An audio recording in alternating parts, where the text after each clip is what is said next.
everyone, I am Madhu and I am studying in class 10th.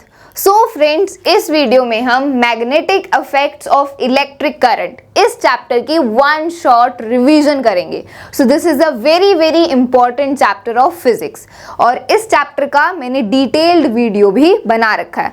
तो अगर आपको इस चैप्टर के सभी टॉपिक्स को अच्छे से समझना है तब आप ये वीडियो देख सकते हैं. ओके इस वीडियो में हम इस चैप्टर के सभी टॉपिक्स को अच्छे से रिवाइज करेंगे और फिर हम एनसीईआरटी के कुछ इंपॉर्टेंट क्वेश्चंस को सॉल्व करेंगे. सो ये वीडियो देखने के बाद आपको ये चैप्टर पूरा अच्छे से रिवाइज हो जाएगा for board exams. Okay so without wasting time let's start the chapter. So इस चैप्टर में ये सारे टॉपिक्स हैं, इनको रिवाइज करने के बाद हम क्वेश्चन सॉल्व करेंगे. So first of all will discuss a basic introduction कि मैग्नेट क्या होता है, मैग्नेटिक फील्ड क्या होता है, उसकी क्या प्रॉपर्टीज होती हैं, उसके बारे में डिस्कस करेंगे. Then we will discuss about magnetic field and field lines. Then we will discuss about magnetic field due to a current carrying conductor. तो एक करंट कैरिंग कंडक्टर के वजह से जो मैग्नेटिक फील्ड बनता है उसके बारे में हम डिस्कस करेंगे.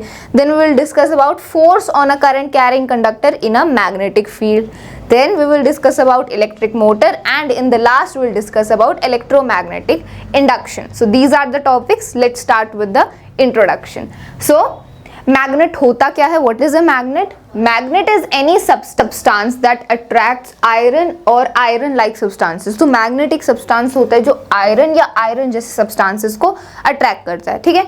So iron जैसे substance मतलब कॉपर, निकल, तो ये सारे आयरन जैसे सब्सटेंसेस होते हैं. तो मैग्नेट इन सभी को अट्रैक्ट करता है अपनी तरफ. ठीक है, तो आप सभी ने मैग्नेट तो देखा ही होगा. Okay then properties of magnet. Magnet की प्रॉपर्टीज क्या होती हैं? A free suspended magnet always point towards the north and south direction. तो जब भी आप एक मैग्नेट को फ्रीली सस्पेंड कर दोगे, मतलब खाली ऐसे छोड़ दोगे, तो वो हमेशा नॉर्थ और साउथ डायरेक्शन में अलाइन हो जाएगा, नॉर्थ और साउथ डायरेक्शन की तरफ पॉइंट करेगा. ठीक है. Then second property is the pole of a magnet which points towards north direction is called north seeking or north pole. The pole of a magnet which points towards south direction is called south seeking or south pole.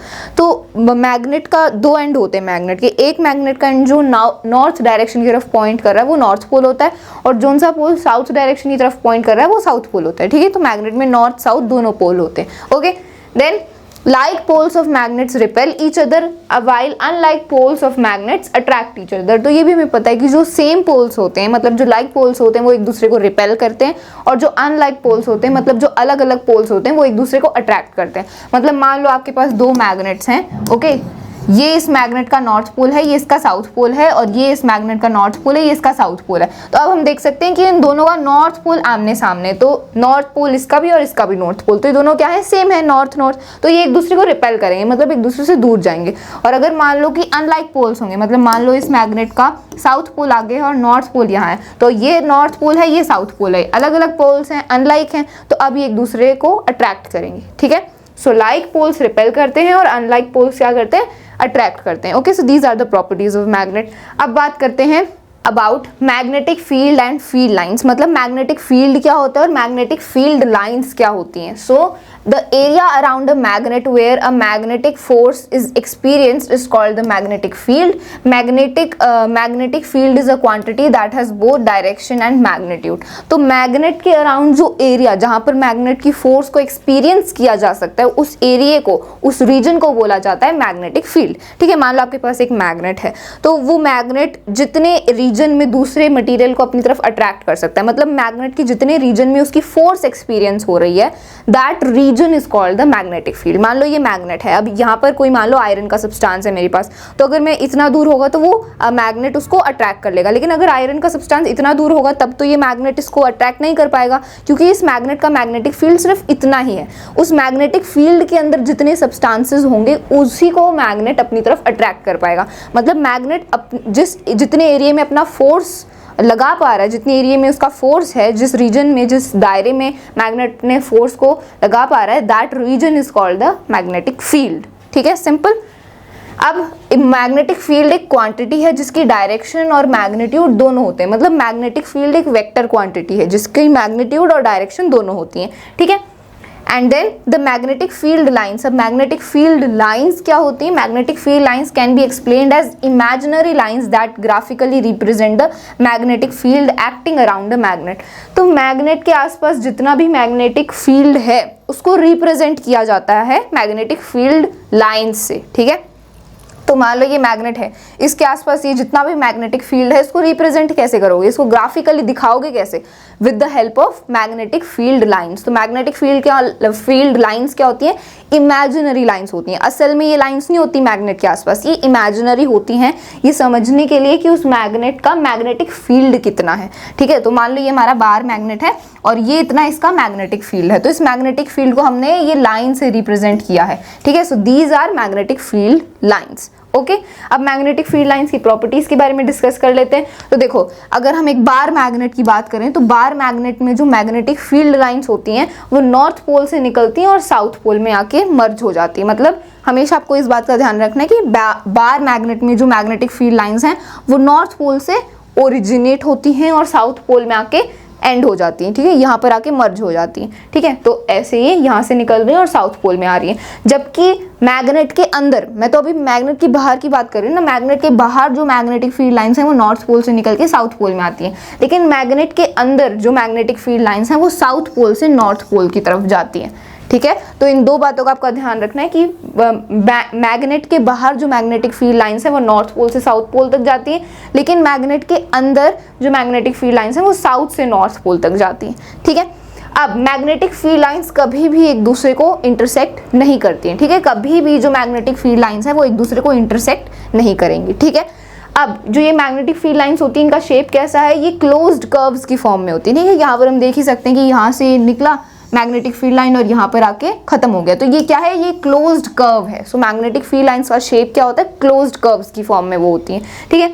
और magnetic field lines जितना पास होंगी, मतलब जितना crowded होंगी, उतना ही magnetic force ज़्यादा होगा, ठीक है। हम यहाँ पर देख सकते हैं कि यहाँ पर जो मैग्नेटिक फील्ड लाइंस है वो बहुत क्राउडेड है, मतलब पास पास है, तो यहाँ पर मैग्नेट का जो फोर्स है वो ज़्यादा है, ठीक है। यहाँ पर मैग्नेट की जो फोर्स है वो ज़्यादा है। ये हमने देखा भी होगा कि जो मैग्नेट होता है तो उसके पोल्स पर ज़्यादा फोर्स होता है मैग्नेट का, पोल्स पर वो अच्छे से अट्रैक्ट कर पाता है। क्यों? क्योंकि यहाँ पर मैग्नेटिक फील्ड लाइंस क्राउडेड होती हैं, इसलिए जो मैग्नेट होता है उसके पोल्स पर जो उसका मैग्नेटिक फोर्स होता है वो ज़्यादा होता है, because here the magnetic field lines are crowded. बाकी सारी जगह में तो ये मैग्नेटिक फील्ड लाइंस हैं ये दूर दूर हैं, तो जितना दूर दूर होंगी मैग्नेटिक फील्ड लाइंस उतना ही जो मैग्नेटिक फोर्स होगा वो कम होगा, ठीक है। Okay, so this you have to remember. तो हमने मैग्नेटिक फील्ड की प्रॉपर्टीज़ के बारे में भी डिस्कस कर लिया। अब ये आगे यहीं पर ये प्रॉपर्टीज़ यही लिखी हुई हैं जो अभी हमने डिस्कस करी। So properties of magnetic field lines, सबसे पहली प्रॉपर्टी है outside the magnet the direction of magnetic field line is taken from north pole to south pole. Magnet के बाहर मैग्नेटिक फील्ड लाइंस की डायरेक्शन होती है नॉर्थ पोल से south pole, लेकिन इनसाइड द मैग्नेट जो डायरेक्शन होती है मैग्नेटिक फील्ड लाइन की वो साउथ पोल से नॉर्थ पोल होती है, ठीक है, पहली प्रॉपर्टी। अगली प्रॉपर्टी है they are continuous and form closed curves. तो जो मैग्नेटिक फील्ड लाइंस होती हैं वो कंटिन्यूअस होती हैं और क्लोज्ड कर्व्स की शेप में होती हैं, ठीक है। Magnetic field lines never intersect each other, कभी भी एक दूसरे को इंटरसेक्ट नहीं करती। Then if field lines are close field is stronger, if field lines are far apart field is weak. मतलब जितनी मैग्नेटिक फील्ड लाइंस पास पास होंगी उतना मैग्नेटिक फोर्स ज़्यादा होगा, उतना मैग्नेटिक फील्ड स्ट्रॉन्ग होगा, और जितनी दूर दूर होंगी तो मैग्नेटिक फोर्स कम होगा, मतलब मैग्नेटिक फील्ड उतना ही वीक होगा, ठीक है। So these are the properties of magnetic field lines.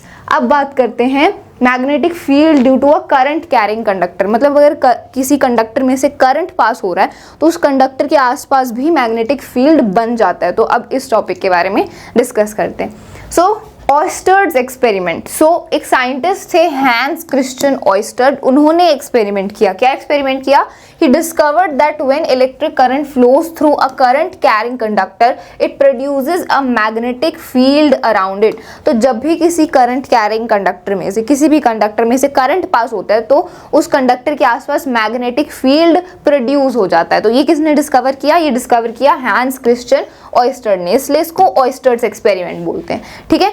So this can be seen with the help of a magnetic needle which shows deflection. The more the current, the higher the deflection. तो हमें पता कैसे चलेगा कि किसी अगर current carrying conductor में से करंट पास हो रहा है तो उसके आसपास मैग्नेटिक फील्ड प्रोड्यूस हुआ है या नहीं, तो इसका हमें कैसे पता चलेगा? Will get to know this with the help of magnetic needle. मतलब जो कंपास होता है उसमें क्या होती है? नीडल होती है जो मैग्नेटिक फील्ड की तरफ पॉइंट करती है. तो मान लो ये करंट कैरिंग कंडक्टर है, इसमें से करंट फ्लो कर रहा है और इसके आसपास मैग्नेटिक फील्ड प्रोड्यूस हो गया, तो हमें पता कैसे चलेगा? हम इसके पास एक कंपास रख देंगे, उस कंपास में नीडल होती है, तो जैसे ही करंट पास होगा तो मैग्नेटिक फील्ड प्रोड्यूस होगा. मैग्नेटिक फील्ड प्रोड्यूस होने की वजह से जो नीडल है वो डिफ्लेक्ट होगी, मतलब वो अपनी जगह से हिलेगी. ठीक है, वो अपनी जगह से हिलेगी और वो पॉइंट करेगी किस डायरेक्शन में? जिस डायरेक्शन में करंट फ्लो हो रहा है, मतलब जिस डायरेक्शन में मैग्नेटिक फील्ड है उस डायरेक्शन में पॉइंट करेगी मैग्नेट नीडल. ठीक है, कंपास की नीडल. सो इससे हमें पता चलेगा कि करंट फ्लो होने की वजह से मैग्नेटिक फील्ड प्रोड्यूस हुआ है. ठीक है, so more the current higher the deflection. मतलब जितना ज़्यादा करंट फ्लो होगा उतना ही ज़्यादा डिफ्लेक्शन होगा, उतना ही ज़्यादा वो नीडल अपनी प्लेस से डिफ्लेक्ट होगी. ठीक है, if the direction of current is reverse the direction of deflection is also reverse. मतलब मान लो कि इस कंडक्टर में से जो करंट है वो इस डायरेक्शन में फ्लो हो रहा है, तो जो नीडल है वो भी इसी डायरेक्शन में फ्लो पॉइंट करेगी. लेकिन अगर हम करंट की डायरेक्शन को रिवर्स कर दें, मतलब अगर करंट इस डायरेक्शन में फ्लो कर रहा है तो जो नीडल है वो भी इसी डायरेक्शन में पॉइंट करेगी. ठीक है, then through this observation Oersted showed that electricity and magnetism were related phenomenon. तो इस एक्सपेरिमेंट से Oersted ने ये शो किया कि इलेक्ट्रिसिटी और मैग्नेटिज्म ये दोनों रिलेटेड फिनोमिना है. ठीक है, इलेक्ट्रिसिटी के बारे में हमने चैप्टर 12 में डिस्कस किया और मैग्नेटिज्म के बारे में हम इस चैप्टर में डिस्कस कर रहे हैं. तो ये दोनों जो फिनोमिना है ये रिलेटेड है. इलेक्ट्रिक करंट पास होने की वजह से मैग्नेटिक फील्ड बन गया, तो इससे हमें पता चल ही रहा है कि इलेक्ट्रिसिटी और मैग्नेटिज्म रिलेटेड है. ठीक है, सो ऑयस्टर्स एक्सपेरिमेंट क्लियर हुआ. अब बात करते हैं magnetic field due to current through a straight conductor. मतलब अगर किसी स्ट्रेट कंडक्टर में से करंट पास हो रहा है तो उसके आसपास मैग्नेटिक फील्ड कैसे प्रोड्यूस होती है. So this we are going to study in this topic. So a current carrying straight conductor has magnetic field in the form of concentric circles around it. तो जब भी किसी स्ट्रेट कंडक्टर की यहाँ पर बात हो रही है, जब भी किसी स्ट्रेट करंट कैरिंग कंडक्टर में से करंट पास होता है तो उसके आसपास जो मैग्नेटिक फील्ड बनता है वो कैसा बनता है? कंसेंट्रिक सर्कल्स की फॉर्म में बनता है. कंसेंट्रिक सर्कल्स क्या होते हैं? ऐसे सर्कल्स जिनका सेम सेंटर होता है. ठीक है, मान लो ये सर्कल है, ठीक है, और ये दूसरा सर्कल है, ये तीसरा सर्कल है, तो इन तीनों सर्कल का एक ही सेंटर है ना. सो ये तीनों क्या है? कंसेंट्रिक सर्कल्स हैं, ऐसे सर्कल्स जिनका एक ही सेंटर होता है. ठीक है, तो एक स्ट्रेट कंडक्टर के आसपास जो मैग्नेटिक फील्ड बनता है वो कंसेंट्रिक सर्कल्स की फॉर्म में बनता है. यहाँ पर आप देख सकते हो ये वायर है. ठीक है, दिस इज द वायर. इस वायर में से इलेक्ट्रिक करंट पास हो रहा है, तो ये क्या है? ये एक स्ट्रेट कंडक्टर है क्योंकि वायर तो स्ट्रेट होती है ना. सो it is a straight conductor. तो वायर में से करंट पास हो रहा है. अब इसके आसपास ये मैग्नेटिक फील्ड बन गया. हम देख सकते हैं कि ये इसके आसपास मैग्नेटिक फील्ड बन गया और ये कैसी शेप का है? कंसेंट्रिक सर्कल्स की शेप का है. ठीक है, ये सारे कंसेंट्रिक सर्कल्स हैं. Okay, so in a straight current carrying conductor magnetic field is formed in the shape of concentric circles. ठीक है, the direction of magnetic field through a current carrying conductor depends upon the direction of flow of electric current. तो अब in magnetic field, ये जो magnetic field बना है, ये जो मैग्नेटिक फील्ड लाइंस हैं, इसकी डायरेक्शन क्या होगी?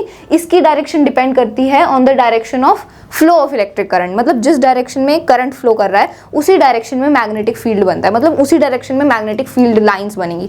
अब मैग्नेटिक फील्ड लाइंस की डायरेक्शन को हम कैसे पता करेंगे ये हम अगले टॉपिक में डिस्कस करेंगे. ठीक है, आगे डिस्कस करते हैं. The magnetic field produced is directly proportional to the current and inversely proportional to the distance from the conductor. मतलब जो भी मैग्नेटिक फील्ड प्रोड्यूस हुआ है वो करंट के डायरेक्टली प्रोपोर्शनल होता है. मतलब जितना करंट फ्लो करेगा उतना ही मैग्नेटिक फील्ड प्रोड्यूस होगा.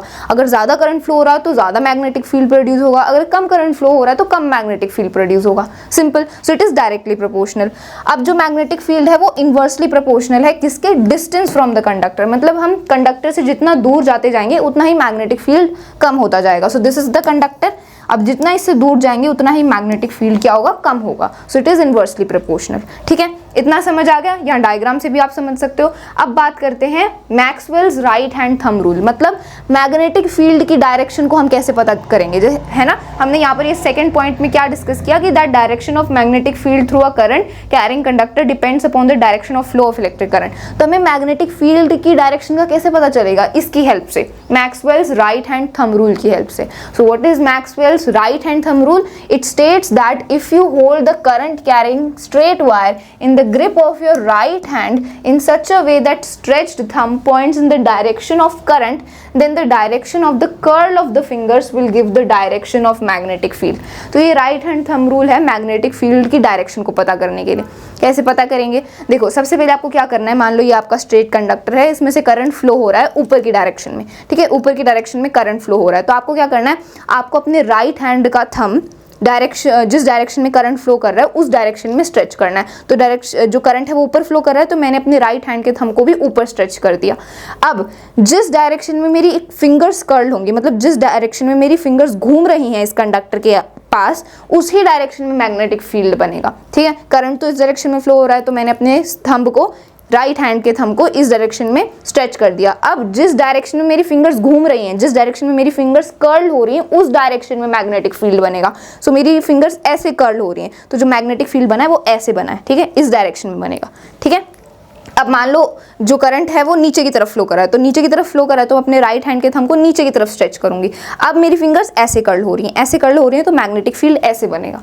समझ आया? सो this is the right hand thumb rule. यहाँ डायग्राम से भी आप देख सकते हो. देखो, ये करंट कैरिंग कंडक्टर है, ऊपर करंट फ्लो कर रहा है. ठीक है, direction of current is upwards, तो हमने थंब को ऊपर पॉइंट किया. अब जो फिंगर्स हैं वो ऐसे कर्ल होंगी, ऐसे कर्ल होंगी, तो जो डायरेक्शन होगी वो कैसी होगी, ऐसी होगी. ठीक है, यहाँ से ऐसी होगी, एंटी क्लॉकवाइज. ठीक है, so this direction is anti clockwise. अब करंट नीचे फ्लो कर रहा है, तो नीचे हमने पॉइंट किया और फिंगर्स ऐसे कर्ल हुई, तो जो मैग्नेटिक फील्ड है वो कैसा बनेगा, ऐसा बनेगा, क्लॉकवाइज. ठीक है, तो ये क्लॉकवाइज बनेगा, ऐसी डायरेक्शन है इसकी. ठीक है, यहाँ से घूम के फिर ऐसे, फिर ऐसे. So this is clockwise and this is anti clockwise. तो यही आपका क्या है, Maxwell's right hand thumb rule है. It is for finding out the direction of magnetic field. अब बात करते हैं magnetic field due to current through a circular loop. तो जब एक सर्कुलर लूप में से करंट पास होता है तो मैग्नेटिक फील्ड कैसे प्रोड्यूस होता है. तो सर्कुलर लूप क्या होता है, दिस इज सर्कुलर लूप. ठीक है, इस शेप में होता है circular loop. Okay, so this is circular loop. अब इसमें से जब करंट पास होगा तो मैग्नेटिक फील्ड कैसी प्रोड्यूस होगी. So let's talk about it.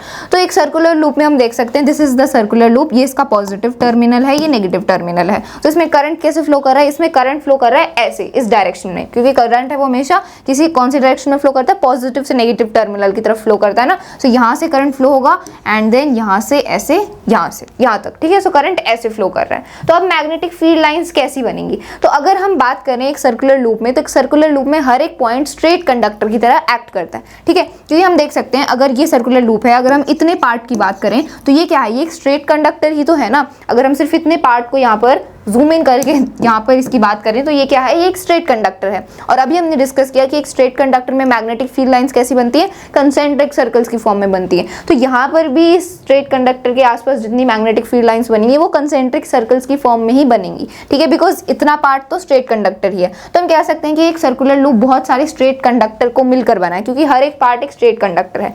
ये इतना पार्ट स्ट्रेट कंडक्टर है, ये पार्ट स्ट्रेट कंडक्टर है, ये इतना पार्ट स्ट्रेट कंडक्टर है. ठीक है, तो यहाँ पर magnetic field lines concentric circles की फॉर्म में बनेंगी. तो अगर हम इस पार्ट की बात करें, सबसे पहले हम इसकी बात करते हैं. तो ये इतना पार्ट, ये भी एक स्ट्रेट कंडक्टर है, तो इसको हम यहाँ पर लाके यहाँ जूम इन कर देते हैं. ठीक है, तो ये इसको हमने ऐसे कर दिया. ठीक है, इसको रोटेट कर दिया. तो अब इसके आसपास मैग्नेटिक फील्ड लाइंस कैसी बनेंगी. तो मैग्नेटिक फील्ड लाइंस सबसे पहले देखते हैं कि करंट कैसे फ्लो कर रहा है. तो करंट इस डायरेक्शन में फ्लो कर रहा है, मतलब ऊपर की तरफ फ्लो कर रहा है. ठीक है, क्योंकि इसको हमने ऐसे कर दिया, तो करंट ऊपर फ्लो कर रहा है. तो अब मैग्नेटिक फील्ड लाइंस की डायरेक्शन क्या होगी, कैसे पता करेंगे, राइट हैंड थंब रूल लगाएंगे. सो राइट हैंड का थंब हम ऊपर स्ट्रेच कर देंगे और फिंगर्स ऐसे कर्ल हो रही है, तो जो मैग्नेटिक फील्ड लाइंस की डायरेक्शन होगी वो कैसी होगी, इस डायरेक्शन में. तो जो मैग्नेटिक फील्ड लाइंस है वो ऐसे होंगी, ऐसे बनेंगी. ठीक है, तो ऐसे यहाँ पर ये बन रही है. देखो, इस डायरेक्शन में मैग्नेटिक फील्ड लाइंस ऐसे बन रही है.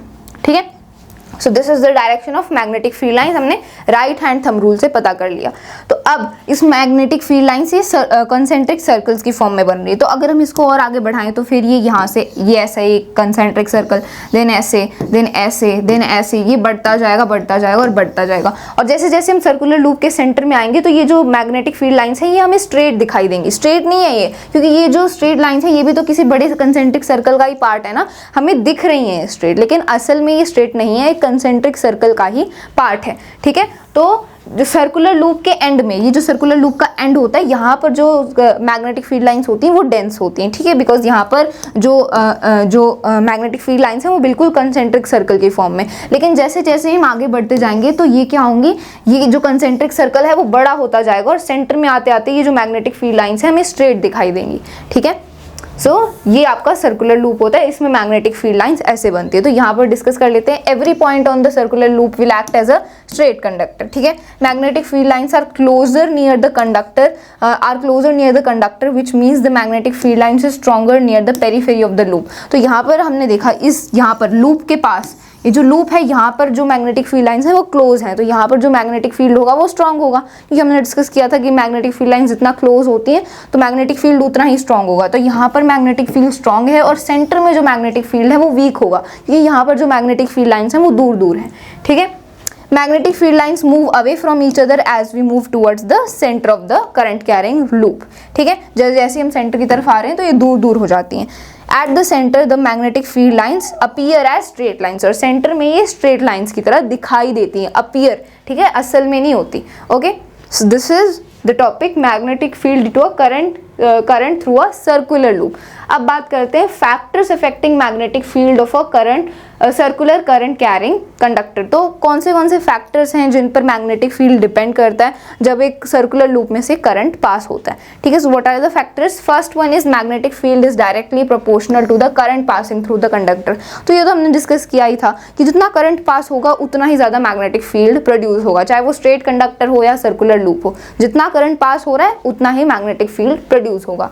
Second is magnetic field is inversely proportional to the distance from the conductor, मतलब जितना हम कंडक्टर से दूर जाएंगे उतना ही मैग्नेटिक फील्ड क्या होगा, कम होता जाएगा। So it is inversely proportional. Magnetic field is directly proportional to the number of turns in the coils. तो कॉइल में जितने टर्न्स होंगे, मतलब जितने घुमाव होंगे उतना ही मैग्नेटिक फील्ड बढ़ेगा, क्योंकि जितने घुमाव होंगे तो उतना ही करंट फ्लो करेगा, उतना ही करंट फ्लो करेगा तो मैग्नेटिक फील्ड भी उतना ही प्रोड्यूस होगा। सो इट इज डायरेक्टली प्रोपोर्शनल। तो ये फैक्टर्स हैं जिन पर मैग्नेटिक फील्ड डिपेंड करता है in a circular loop, okay, in a circular current carrying conductor, okay. अब बात करते हैं about our next topic which is magnetic field due to a current in a solenoid. तो एक सोलेनॉइड में जब हम करंट पास करते हैं तो मैग्नेटिक फील्ड कैसे प्रोड्यूस होता है? तो सोलेनॉइड क्या होता है? Solenoid is a coil of many circular turns of insulated copper wire wrapped closely in the shape of a cylinder is called a solenoid. तो बहुत सारे टर्न्स का एक कॉइल होता है, ठीक है। जब हम एक कॉपर वायर के बहुत सारे ऐसे टर्न्स का कॉइल बना देते हैं सिलेंडर की शेप में, तो दैट इज अ सोलेनॉइड, ठीक है। मान लो ये हमने कॉइल बना दिया, ठीक है, कॉपर की इंसुलेटेड वायर का, तो अब ये सिलेंडर शेप में ये जो शेप बना है ये सोलेनॉइड होता है, ठीक है। This is a solenoid. So when a current is pass through it behave similar to a bar magnet. तो जब भी हम सोलेनॉइड में से करंट पास करते हैं तो ये बार मैग्नेट की तरफ बिहेव करता है। बार मैग्नेट क्या होता है? जो सिंपल मैग्नेट होता है रेक्टेंगल शेप का, जिसका एक नॉर्थ साउथ पोल होता है, जो हमने स्टार्टिंग में डिस्कस किया था, दैट इज बार मैग्नेट। तो सोलेनॉइड में से जब हम करंट पास करते हैं तो वो बार मैग्नेट जैसा बिहेव करता है। कैसे? देखो, one end of solenoid behaves as the north pole and other end behaves as the south pole. तो सोलेनॉइड का एक एंड साउथ पोल की तरह और एक एंड नॉर्थ पोल की तरह बिहेव करता है, जैसे कि बार मैग्नेट में होता है। Then the field lines inside the solenoid are in the form of parallel straight lines. This indicates that the field is uniform inside the solenoid. तो हम देख सकते हैं यहाँ पर डायग्राम में ये एक सोलिनॉइड है, ठीक है। This is a solenoid, coil of many turns. क्या है सोलिनॉइड? क्या होता है? Coil of many circular turns. तो ये कॉइल है, दिस इज द सोलिनॉइड। अब ये सोलिनॉइड में से जो मैग्नेटिक फील्ड लाइंस है वो कैसे प्रोड्यूस हो रही है? नॉर्थ से निकल रही है मैग्नेटिक फील्ड लाइंस और साउथ में आके मर्ज हो रही है। बार मैग्नेट में भी ऐसा ही होता है,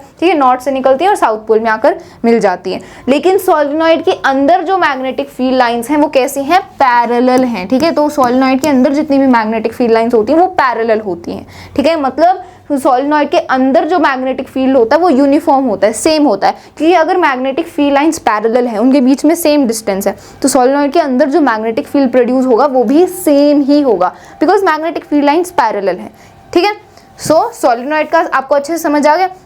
सोलिनॉइड में से सोलिनॉइड्स की जो मैग्नेटिक फील्ड लाइंस होती हैं वो नॉर्थ से साउथ पोल में आके मर्ज कर जाती हैं, और लेकिन अंदर उसके जो मैग्नेटिक फील्ड लाइंस होती हैं वो एक दूसरे के पैरेलल होती हैं, ठीक है। So this is a solenoid, diagram में भी आप देख सकते हो।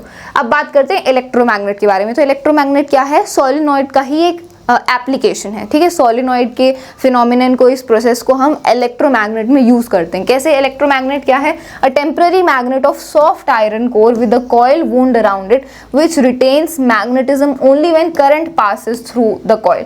तो इलेक्ट्रोमैग्नेट क्या है? एक टेम्पररी मैग्नेट है और एक सॉफ्ट आयरन कोर का होता है। जैसे फॉर एग्जाम्पल आपके पास आयरन की कोई नेल है, ठीक है, आयरन की कोई कील है, so this is iron nail. अब इसके आसपास अगर हम एक सोलेनॉइड लगा दें, मतलब कॉइल लगा दें कॉपर का, ठीक है, कॉइल, सोलेनॉइड क्या होता है? कॉइल ही तो होता है बहुत सारे सर्कुलर टर्न्स का। तो अगर इसके आसपास अगर हम कॉइल लगा दें, लपेट दें इसके आसपास, और जब इसमें से इलेक्ट्रिसिटी पास करेंगे तो ये जो सॉफ्ट आयरन कोर है ये मैग्नेट की तरह बिहेव करेगा, ठीक है। सो यही होता है इलेक्ट्रोमैग्नेट। मैग्नेटिज्म की इसमें प्रॉपर्टीज आ जाएंगी जब हम इसमें से इलेक्ट्रिसिटी पास करेंगे, that's why it is known as electromagnet. और ये एक टेम्पररी मैग्नेट होता है क्योंकि जब इलेक्ट्रिसिटी पास कर रहे हैं तभी ये मैग्नेट की तरफ बिहेव करता है, वरना ये नहीं करेगा। So that's why it is temporary magnet. तो इलेक्ट्रोमैग्नेट में क्या होता है? सॉफ्ट आयरन कोर, मतलब ये हमारी आयरन की कोई कील है, ठीक है, आयरन का कोई सब्सटेंस है, उसके आसपास हमने कॉइल लगा दिया, ठीक है, और इसको फिर हमने कनेक्ट कर दिया बैटरी से, ठीक है। अब इसमें से जब करंट पास होगा तो कॉइल में से करंट पास होगा, और ये कॉइल हमने आयरन कोर के आसपास लगा रखा है, तो ये जो आयरन कोर है, ये जो आयरन की नेल है, ये मैग्नेट की तरह बिहेव करने लग जाएगी, ठीक है। So this is electromagnet. यहाँ डायग्राम में भी आप देख सकते हो, ये आयरन की नेल है, इसके आसपास हमने एक कॉइल लगा दिया, ठीक है, फिर इसको बैटरी से कनेक्ट कर दिया, तो जब इसमें से करंट पास होगा तो ये जो आयरन नेल है ये मैग्नेट की तरह बिहेव करेगा। सो दिस इज इलेक्ट्रोमैग्नेट, ओके। तो यहाँ पर यही लिखा है, लेकिन ये टेम्पररी होता है बिकॉज करंट की वजह से ये मैग्नेट की तरफ बिहेव कर रहा है, वरना करंट फ्लो नहीं होगा तो ये बिहेव नहीं करेगा मैग्नेट की तरह, ओके। सो इसको यूज़ कहाँ कहाँ करते हैं? It is use in electric bells, telephones, electric motor etcetera. So यहाँ पर हम इलेक्ट्रोमैग्नेट का यूज़ करते हैं, ठीक है। Electromagnet is the application of solenoid. Okay, now let's discuss about the next topic, which is force on a current carrying conductor in a magnetic field. तो जब भी किसी मैग्नेटिक फील्ड में हम एक करंट कैरिंग कंडक्टर रखते हैं तो उसके ऊपर फोर्स लगती है। कैसे लगती है? देखो, मान लो फॉर एग्जांपल ये आपके पास मैग्नेट है, ये इसका नॉर्थ पोल है, ये दूसरा मैग्नेट है, ये इसका साउथ पोल है, ठीक है। तो अब इनके बीच में मैग्नेटिक फील्ड लाइंस कैसी होंगी? स्ट्रेट होंगी, ठीक है। There will be uniform magnetic field lines, क्योंकि हमें पता है कि जो मैग्नेटिक फील्ड लाइंस होती है वो नॉर्थ पोल से निकल के साउथ पोल की तरफ जाती हैं, ठीक है। तो ऐसे ये स्ट्रेट मैग्नेटिक फील्ड लाइंस इस डायरेक्शन में फॉर्म होंगी, ठीक है।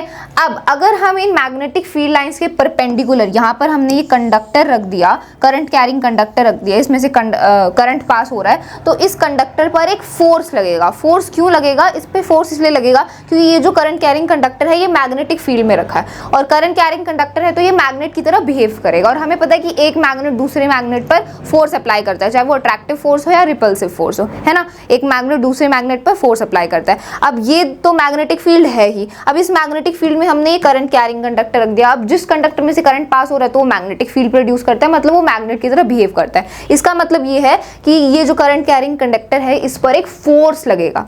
अब जब हमने परपेंडिकुलर रखा है, मतलब ये जो मैग्नेटिक फील्ड लाइंस के परपेंडिकुलर हमने इस कंडक्टर को रखा है, मतलब 90 डिग्री का एंगल है, तो अब इस करंट कैरिंग कंडक्टर पर किस डायरेक्शन में फोर्स लग रहा है, इसको हम कैसे पता करेंगे? इसको हम पता करेंगे फ्लेमिंग्स लेफ्ट हैंड रूल से। ओके, सो फ्लेमिंग्स लेफ्ट हैंड रूल क्या है? The Fleming's left hand rule states that if the left hand is stretched in a way that the index finger, the middle finger and the thumb are in mutually perpendicular directions, then the index finger and middle finger of a stretched left hand show the direction of magnetic field and direction of electric current respectively, and the thumb shows the direction of motion or force acting on the conductor.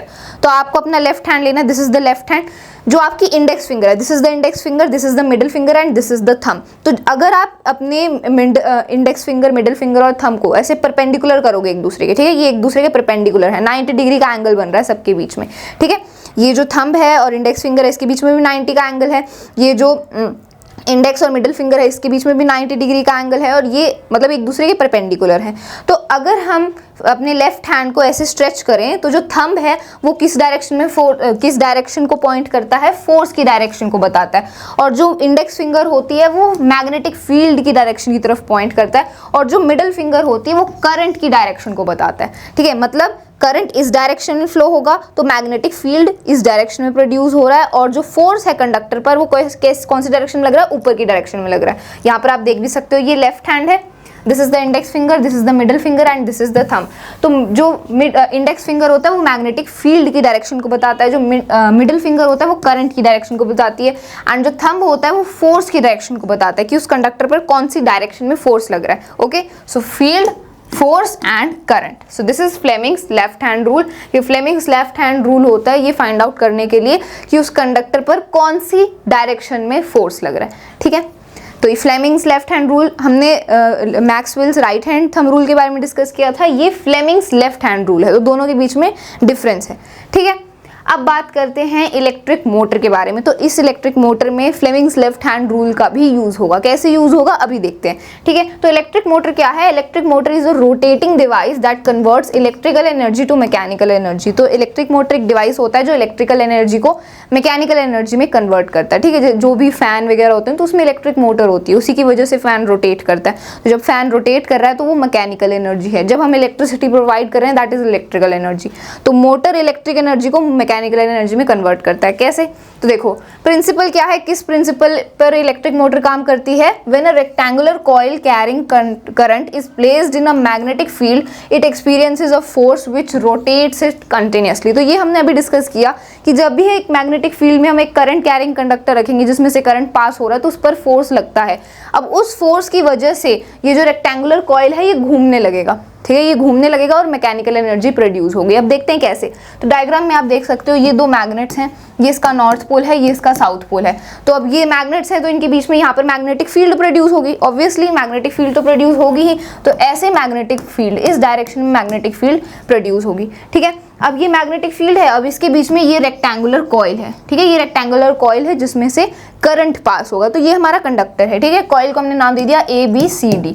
अब ये current, ये rectangular coil है। ठीक है, और ये यहाँ पर स्प्लिट रिंग से जुड़ा हुआ है और ये स्प्लिट रिंग ने ये एक्सल को होल्ड किया हुआ है। ठीक है, और ये पूरा सर्किट है, इसको बैटरी से हमने कनेक्ट किया हुआ है।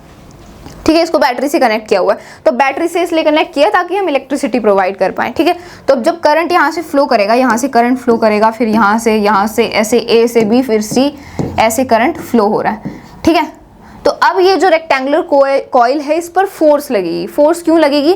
फोर्स कौन सी फोर्स लगेगी? ये तो हमें पता है फोर्स लगेगी कि जब भी हम करंट कैरिंग कंडक्टर को मैग्नेटिक फील्ड में रखते हैं तो उसके ऊपर फोर्स लगती ही है। तो अब फोर्स किस डायरेक्शन में लगेगी इसकी बात करते हैं। तो करंट, अगर हम इतने पार्ट की बात करें, A से B की बात करें, तो करंट ऐसे फ्लो कर रहा है। तो करंट की डायरेक्शन क्या है? ऊपर है। मैग्नेटिक फील्ड की डायरेक्शन क्या है? मैग्नेटिक फील्ड की डायरेक्शन ऐसी है। तो अब फोर्स कौन सी डायरेक्शन में लगेगा ये हम पता करेंगे फ्लेमिंग्स लेफ्ट हैंड रूल से। फ्लेमिंग्स लेफ्ट हैंड रूल में हमने देखा था कि जो इंडेक्स फिंगर होती है वो मैग्नेटिक फील्ड को रिप्रेजेंट करती है, जो मिडिल फिंगर होती है वो करंट को रिप्रेजेंट करती है, और जो थंब होता है वो फोर्स की डायरेक्शन को रिप्रेजेंट करता है। तो मैग्नेटिक फील्ड की डायरेक्शन ये है, करंट की डायरेक्शन ये है, करंट की डायरेक्शन ये है। तो और थंब नीचे की तरफ पॉइंट कर रहा है, मतलब फोर्स ऐसे लग रहा है, फोर्स इस पर ऐसे लग रहा है। अगर हम AB की इतने पोर्शन की बात करें तो AB पर जो फोर्स है वो इनवर्ड लग रहा है, अंदर की तरफ लग रहा है। ठीक है, अंदर की तरफ लग रहा है। तो यहाँ समझ आ गया फोर्स कैसे लग रहा है, कौन सी डायरेक्शन में लग रहा है, इनवर्ड्स लग रहा है। अब करंट ऐसे B से C फ्लो करेगा और फिर करंट C से D की तरफ फ्लो करेगा। तो जब करंट C से D की तरफ फ्लो करेगा तो अब इस C D पर कहाँ पर कौन सी डायरेक्शन में फोर्स लगेगी? तो दोबारा फ्लेमिंग्स लेफ्ट हैंड रूल लगाते हैं। करंट इस डायरेक्शन में फ्लो कर रहा है तो मिडिल फिंगर ऐसे आ जाएगी, मैग्नेटिक फील्ड इस डायरेक्शन में है और थंब इस डायरेक्शन में, मतलब फोर्स कहाँ लग रहा है? ऊपर की तरफ लग रहा है, आउटवर्ड्स लग रहा है। ठीक है, तो AB पर, इस रेक्टेंगुलर कॉइल पर, इतने पार्ट पर इनवर्ड्स फोर्स लग रहा है और CD पर आउटवर्ड फोर्स लग रहा है। तो जब AB पर अंदर की तरफ फोर्स लगेगा और CD पर बाहर का फोर्स लगेगा, तो जब ऐसे फोर्स लगेगा तो ये रेक्टेंगुलर कॉइल रोटेट करेगा, और जब ये रोटेट करेगा तो मैकेनिकल एनर्जी प्रोड्यूस होगी। और यही मोटर करता है, जो इलेक्ट्रिकल एनर्जी हमने प्रोवाइड करी उसको मैकेनिकल एनर्जी में कन्वर्ट करता है। ठीक है, मैकेनिकल एनर्जी में कैसे कन्वर्ट हुआ? ये घूमने लग जाएगा कॉइल, ये कॉइल घूमने लगेगा। क्यों? क्योंकि AB पर इनवर्ड फोर्स लग रहा है और CD पर आउटवर्ड्स फोर्स लग रहा है। तो यहाँ पर अंदर की तरफ फोर्स लग रहा है, यहाँ पर बाहर की तरफ, तो ऐसे ये रोटेट हो जाएगा, फिर ये कंटिन्यूसली रोटेट होगा। ठीक है, तो मैकेनिकल एनर्जी प्रोड्यूस होगी। ओके, तो फोर्स, अब ये फोर्स इनवर्ड्स क्यों लग रहा है, आउटवर्ड्स क्यों लग रहा है, ये हमने फ्लेमिंग्स लेफ्ट हैंड रूल से पता किया। ठीक है, तो यही आपका इलेक्ट्रिक मोटर है। इलेक्ट्रिक मोटर क्या करता है? इलेक्ट्रिकल एनर्जी को मैकेनिकल एनर्जी में कन्वर्ट करता है। Okay, this is the principle, ये प्रिंसिपल है। इलेक्ट्रिक मोटर हमने डिस्कस कर लिया। अब बात करते हैं about our last topic of the chapter which is electromagnetic induction. So An electric current produced in a closed field by a changing magnetic field is called as induced current. This phenomenon is called electromagnetic induction. This was discovered by Michael Faraday. तो electromagnetic conduction क्या होता है? देखो ये आपके पास wire है, ठीक है, ये इसके आसपास हमने कॉइल लपेट दिया और ये गैल्वेनोमीटर से कनेक्टेड है। गैल्वेनोमीटर क्या होता है? ऐसा डिवाइस होता है ये पता करने के लिए कि करंट प्रेजेंट है या नहीं, मतलब करंट फ्लो कर रहा है या नहीं, उसको पता करने के लिए, करंट की प्रेजेंस को पता करने के लिए हम गैल्वेनोमीटर का यूज़ करते हैं। तो यहाँ पर हमने गैल्वेनोमीटर के साथ इसको कनेक्ट कर दिया। तो ये हमारा मैग्नेट है, तो इस मैग्नेट की मैग्नेटिक फील्ड भी होगा, है ना, इस मैग्नेट का मैग्नेटिक फील्ड भी होगा। तो जैसे हम इस मैग्नेट को इस करंट कैरिंग कंडक्टर के पास में लेके आएंगे, इस वायर के पास में लेके आएंगे, तो इस ये जो कॉइल है इसमें क्या होगा? इसमें करंट इंड्यूस हो जाएगा, ठीक है, इसमें करंट अपने आप आ जाएगा और इसको बोलते हैं इंड्यूस्ड करंट। और इस फिनोमेनन को बोलते हैं इलेक्ट्रोमैग्नेटिक इंडक्शन। मैग्नेट की वजह से, मैग्नेटिक फील्ड लाइंस की वजह से जो करंट प्रोड्यूस हुआ है इसमें, that is known as electromagnetic induction, ठीक है। जब हमने इस मैग्नेट को इसके पास लेकर आए तो इसकी जो मैग्नेटिक फील्ड लाइंस हो यहाँ पर आई, तो मैग्नेटिक फील्ड लाइंस की वजह से यहाँ पर इसमें करंट जनरेट हो जाएगा, इसमें करंट इंड्यूस हो जाएगा और उस करंट को हम बोलेंगे इंड्यूस्ड करंट और इस फिनोमिनन को बोलेंगे इलेक्ट्रोमैग्नेटिक इंडक्शन, ठीक है। तो बेसिकली मैग्नेट की वजह से जब करंट प्रोड्यूस हो रहा है दैट इज इलेक्ट्रोमैग्नेटिक इंडक्शन। ये डिस्कवर किसने किया था? माइकल फेरेडे ने डिस्कवर किया था, ठीक है। अब गैल्वेनोमीटर क्या है? It is an instrument that can detect the presence of a current in a circuit. तो करंट की प्रेजेंस को डिटेक्ट करने के लिए सर्किट में गैल्वेनोमीटर का यूज किया जाता है। The pointer remains at 0 for 0 current flowing through it can deflect either to the left or to the right of the zero mark depending on the direction of current। तो अगर current नहीं है तो इसकी needle 0 पर रहेगी, लेकिन जैसे ही करंट होगा तो ये डिफ्लेक्ट होगा, अपनी जगह से हिलेगा। जिस डायरेक्शन में करंट फ्लो कर रहा है उस डायरेक्शन में ये डिफ्लेक्ट होगा, तो उसकी डायरेक्शन पर डिपेंड करता है, जिस डायरेक्शन में करंट फ्लो कर रहा है उसी डायरेक्शन में ये डिफ्लेक्ट होगा, ठीक है। तो ये लास्ट टॉपिक था हमारा इलेक्ट्रोमैग्नेटिक इंडक्शन। तो हमने सारे टॉपिक्स को रिवाइज कर लिया है। अब एनसीईआरटी के कुछ इंपॉर्टेंट क्वेश्चंस को सॉल्व करते हैं। So the first question is list the properties of magnetic field lines. तो मैग्नेटिक फील्ड लाइंस की प्रॉपर्टीज क्या होती हैं? हमने डिस्कस किया था स्टार्टिंग में ही कि जो मैग्नेटिक फील्ड लाइंस होती हैं वो कैसी होती हैं? वो क्लोज्ड कर्व्स की फॉर्म में होती हैं, ठीक है, क्लोज्ड कर्व्स होती हैं। जैसे ये हमारा मैग्नेट है, this is the north pole, this is the south pole, ठीक है। तो जो मैग्नेटिक फील्ड लाइंस होती हैं वो ऐसे क्लोज्ड कर्व्स होती हैं, ठीक है। और जो मैग्नेटिक फील्ड लाइंस है वो नॉर्थ पोल से ओरिजिनेट करती है और साउथ पोल तक जाती है। सो इस डायरेक्शन में मैग्नेटिक फील्ड लाइंस ओरिजिनेट होती हैं, ठीक है, यहाँ से भी ऐसे ही। So these are magnetic field lines, ठीक है। और हम मैग्नेटिक फील्ड लाइंस के जितना पास होते हैं उतना ही मैग्नेटिक फील्ड स्ट्रांग होता है, और जितना मैग्नेटिक फील्ड लाइन से दूर जाते जाएंगे उतना ही जो मैग्नेटिक फील्ड है, मतलब मैग्नेट का जो असर है वो कम होता जाएगा, ठीक है। मैग्नेटिक फील्ड लाइन क्या करती है? मैग्नेटिक फील्ड को रिप्रेजेंट करती हैं कि मैग्नेट का असर कहाँ कहाँ पर है, ओके। देन जो मैग्नेटिक फील्ड लाइंस होती हैं वो पोल्स की तरफ ज़्यादा क्राउडेड होती हैं, मतलब पोल्स के पास ज़्यादा क्राउडेड होती हैं, इसीलिए जो मैग्नेट का जो अट्रैक्शन का जो फोर्स है वो पोल्स पर ज़्यादा होता है, बिकॉज यहाँ पर जो मैग्नेटिक फील्ड लाइंस हैं वो क्राउडेड होती हैं, पास पास होती हैं, और जो बाकी जगह है वहाँ पर मैग्नेटिक फील्ड लाइंस दूर दूर होती हैं, वाइडली अपार्ट होती हैं, इसलिए मैग्नेट का असर, मैग्नेट का जो फोर्स है वो यहाँ पर कम होता है और पोल्स पर ज़्यादा होता है, ठीक है। और जो मैग्नेटिक फील्ड लाइंस हैं वो कभी भी एक दूसरे को इंटरसेक्ट नहीं करती हैं, ठीक है, they will never intersect each other, ठीक है। तो यही प्रॉपर्टीज है मैग्नेटिक फील्ड लाइंस की। इनको अब हम आंसर की फॉर्म में लिखते हैं। How we will write them? So let's write the answer.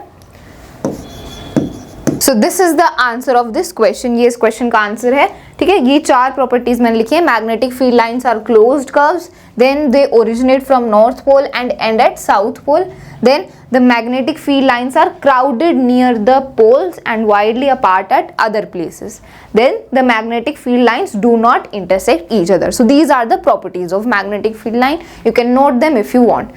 तो अब बात करते हैं अगले क्वेश्चन के बारे में। So the next question is list two methods of producing magnetic field. तो ऐसे कौन से दो methods हैं जिनसे हम magnetic field को produce कर सकते हैं? तो दो मेथड्स होते हैं, या तो हम एक परमानेंट मैग्नेट से मैग्नेटिक फील्ड प्रोड्यूस कर सकते हैं, जैसे मान लो हमारे पास कोई बार मैग्नेट है या और कोई दूसरा मैग्नेट है, हॉर्स शू मैग्नेट, बहुत सारे मैग्नेट्स के शेप होते हैं। तो मान लो हमारे पास एक परमानेंट मैग्नेट है, तो जो परमानेंट मैग्नेट होगा तो उसके आसपास तो मैग्नेटिक फील्ड प्रोड्यूस होता ही है, ठीक है। जैसे बार मैग्नेट है तो इसके आसपास तो इसका मैग्नेटिक फील्ड होगा ही। तो एक मेथड तो ये है बाय द परमानेंट मैग्नेट, कोई परमानेंट मैग्नेट है तो उसके आसपास मैग्नेटिक फील्ड प्रोड्यूस होता है। So first is this. दूसरा मेथड है कि कोई करंट कैरिंग कंडक्टर है, तो जब भी किसी कंडक्टर में से करंट पास होता है तो उसके आसपास भी क्या होता है, मैग्नेटिक फील्ड प्रोड्यूस होता है।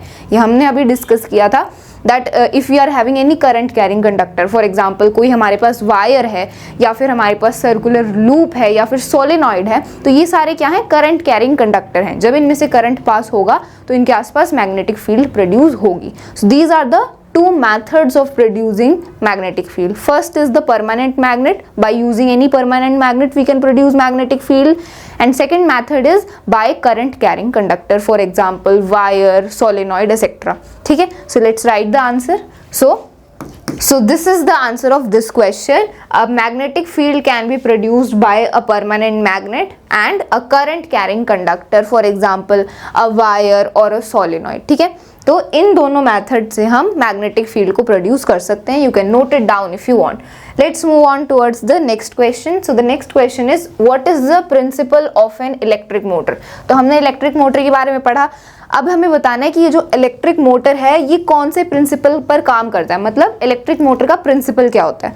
सो देखो, इलेक्ट्रिक मोटर इस प्रिंसिपल पर वर्क करती है कि जब भी हम एक कंडक्टर को एक मैग्नेटिक फील्ड के अंदर रखते हैं, जब भी हम कंडक्टर को मैग्नेटिक फील्ड में रखते हैं और उस कंडक्टर में से करंट पास करते हैं, तब उस कंडक्टर पर एक फोर्स लगता है और उस फोर्स की वजह से वो कंडक्टर घूमने लगता है। ठीक है, तो जो इलेक्ट्रिकल एनर्जी है वो मैकेनिकल एनर्जी में कन्वर्ट हो रही है। So this is the principle of electric motor. जब भी एक कंडक्टर को हम मैग्नेटिक फील्ड में रखते हैं और उसमें से करंट पास करते हैं, तो जब करंट पास करते हैं तो जो कंडक्टर है उस पर फोर्स लगती है, फोर्स की वजह से वो कंडक्टर घूमने लगता है और जो इलेक्ट्रिकल एनर्जी है वो मैकेनिकल एनर्जी में कन्वर्ट हो जाती है। So this is the principle of electric motor, हमने डिस्कस भी किया था।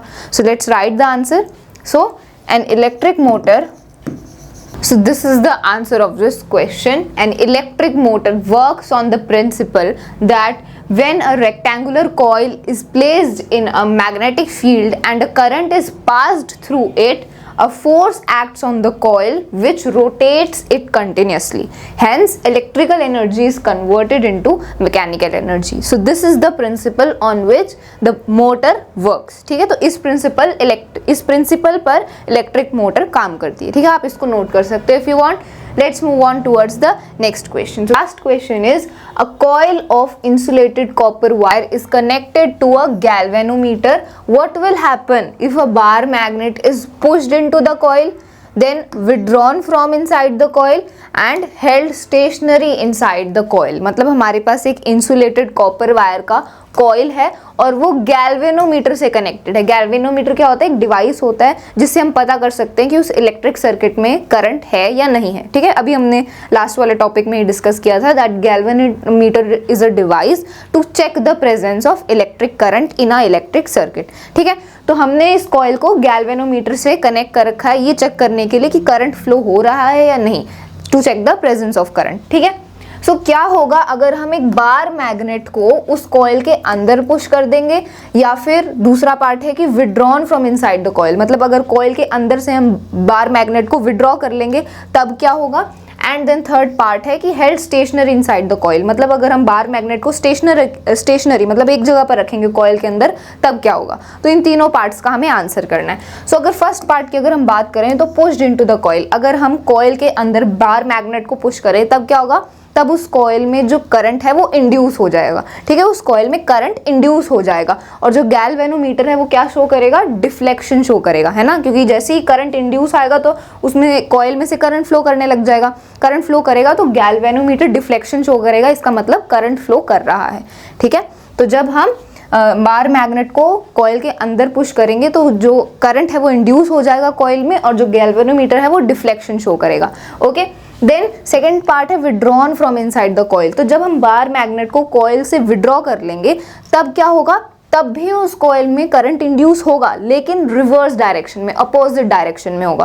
पहले तो जिस डायरेक्शन में करंट इंड्यूस हुआ उसके अपोजिट डायरेक्शन में करंट इंड्यूस होगा जब हम बार मैग्नेट को विड्रॉ कर लेंगे। और गैल्वेनोमीटर भी डिफ्लेक्शन शो करेगा क्योंकि करंट इंड्यूस हुआ है, लेकिन गैल्वेनोमीटर रिवर्स डायरेक्शन में डिफ्लेक्शन शो करेगा क्योंकि उल्टी डायरेक्शन में करंट इंड्यूस हुआ है। इसलिए फर्स्ट केस के कंपैरिजन में सेकंड केस में जो गैल्वेनोमीटर है वो अपोजिट डिफ्लेक्शन शो करेगा। ठीक है। थर्ड पार्ट है held stationary inside the coil. तो जब हम बार मैग्नेट को कॉइल के अंदर स्टेशनरी रखेंगे, एक जगह पर रखेंगे, तब कोई भी करंट इंड्यूस नहीं होगा कॉइल के अंदर क्योंकि बार मैग्नेट स्टेशनरी है। अब करंट इंड्यूस नहीं होगा, करंट होगा ही नहीं, तो जो गैल्वेनोमीटर है वो भी डिफ्लेक्शन शो नहीं करेगा। ओके, सो गैल्वेनोमीटर कोई डिफ्लेक्शन शो नहीं करेगा क्योंकि करंट इंड्यूस नहीं होगा जब हम बार मैग्नेट को स्टेशनरी रखेंगे कॉइल के अंदर। ठीक है। सो तीनों पार्ट्स आपको समझ आ गए। अब इनका आंसर लिखते हैं। सो let's write down the answer. Okay, so here I am writing the answer of first part. An electric current. So this is the answer of this question. First part का answer है जब pushed into the coil, जब हम bar magnet को coil के अंदर push करेंगे, then an electric current is induced in the coil and the galvanometer shows a deflection. ठीक है। सेकेंड पार्ट का आंसर है ये ब्लू कलर में, withdrawn from inside the coil. तो जब हम बार मैग्नेट को कॉइल से विड्रॉ कर लेंगे, then an electric current is induced in the coil in opposite direction. The galvanometer shows deflection in reverse direction. ठीक है। थर्ड पार्ट का आंसर है held stationary inside the coil. तो third part का answer ये है जब हम बार मैग्नेट को कॉइल के अंदर स्टेशनरी रखेंगे तब no current is induced in the coil, the galvanometer shows no deflection. ठीक है। So this is the answer, you can note it down if you want. Okay, so we have completed the revision of our chapter magnetic effects of electric current. हमने इस chapter के सभी topics को अच्छे से revise कर लिया है और फिर हमने एनसीईआरटी के कुछ इंपॉर्टेंट क्वेश्चंस को सॉल्व किया है। तो अब आपको इस चैप्टर के सारे क्वेश्चंस को प्रैक्टिस करना है, ज़्यादा से ज़्यादा प्रीवियस ईयर क्वेश्चंस को प्रैक्टिस करना है, तब जाके आपका ये चैप्टर पूरा 100% क्लियर होगा। Okay, so at the last मैं आप सभी को बहुत बहुत थैंक्स बोलना चाहती हूँ क्योंकि आप हमें बहुत ज़्यादा सपोर्ट करते हैं and we are very very grateful for that. आप हमें ऐसे ही सपोर्ट करते रहें, हम आपके लिए और अच्छे वीडियोस बनाते रहेंगे। Okay, so that's all for this video. तो मिलते हैं अगले वीडियो में which will be of maths revision series. Till then that's it, thank you so much.